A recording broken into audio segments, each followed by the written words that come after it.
All G Suite apps can be accessed via the App Grid, which looks a little bit like a waffle on the top right-hand corner of Google.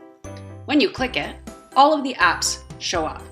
But what people don't realize always is that you can actually reorganize these to put them in an order that makes sense to you for your productivity.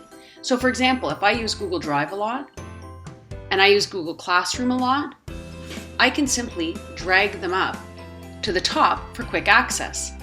Often as well, instead of this line, you'll have the word more, and you can drag these ones. So if you're an avid Google Keep user, you can even drag that so that it stays on your home screen and can be accessed very quickly. It's a great way to increase productivity when using the G Suite apps.